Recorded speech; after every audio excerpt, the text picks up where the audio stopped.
Welcome to History Explained, where we illuminate the past to better understand our present. I'm your guide for this weekly dose of 7 days under 7 minutes.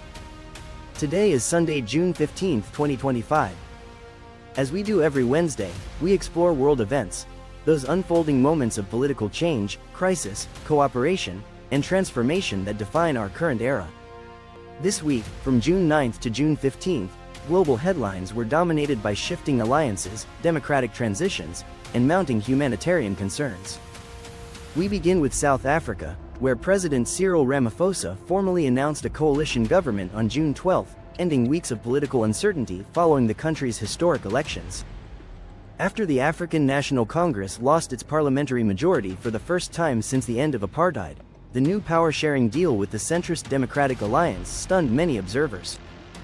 The coalition aims to address widespread corruption, economic inequality, and infrastructure failures, while representing a new test for post-apartheid democracy. In Europe, the 80th anniversary of the D-Day landings on June 6 continued to resonate throughout the week, especially in light of renewed Russian aggression in eastern Ukraine. On June 9, NATO leaders met in Brussels to discuss expanded deployments to the Baltic states and finalize logistics for upcoming joint exercises. The commemoration of Allied unity in 1944 became a symbolic backdrop for reaffirming the alliance's role in countering authoritarian threats in 2025. June 10 marked a volatile moment in the Middle East, as tensions escalated along the Lebanon-Israel border. Following a Hezbollah drone strike that injured Israeli soldiers, the Israeli Defense Forces responded with airstrikes targeting Hezbollah positions in southern Lebanon. The exchange is the most intense since early 2024 and raises fears of a broader conflict, particularly as diplomatic efforts remain stalled and domestic pressures mount on both sides. In Latin America, Mexico's post-election transition continued to dominate headlines after Claudia Sheinbaum's historic presidential win.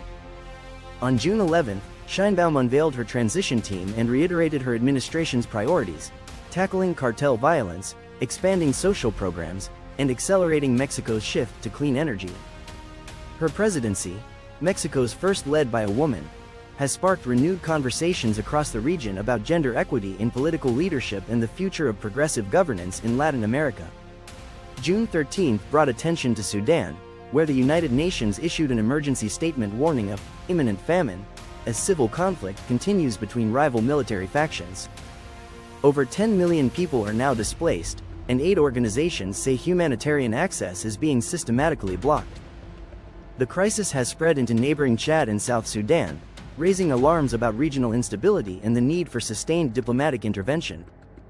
In Southeast Asia, Indonesia hosted the 2025 ASEAN Defense Ministers meeting in Jakarta on June 14, with maritime security topping the agenda. Amid growing Chinese assertiveness in the South China Sea, ASEAN states are exploring joint naval patrols and regional protocols for managing maritime incidents. The meeting ended with cautious consensus, with leaders emphasizing the need to preserve freedom of navigation and prevent escalation in contested waters. Closer to home for many, June 15 marked Global Wind Day, with countries reporting significant progress in their renewable energy transitions. In Copenhagen, the International Renewable Energy Agency announced that 12 nations now generate more than 20% of their electricity from wind power. The announcement comes amid growing urgency. Several parts of Europe and the US Southwest are currently experiencing record heat waves, placing energy infrastructure under intense stress and making climate adaptation a global priority.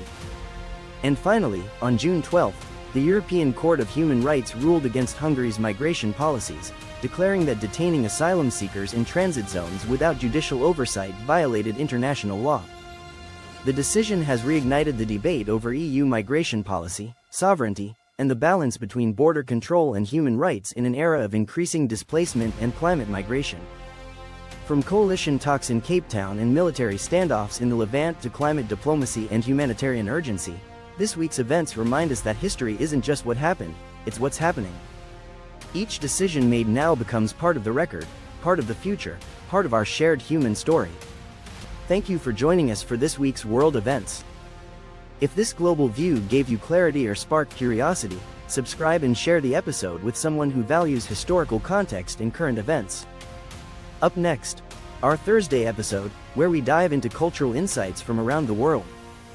Until then, I'm your guide for History Explained, where understanding yesterday is the key to navigating tomorrow.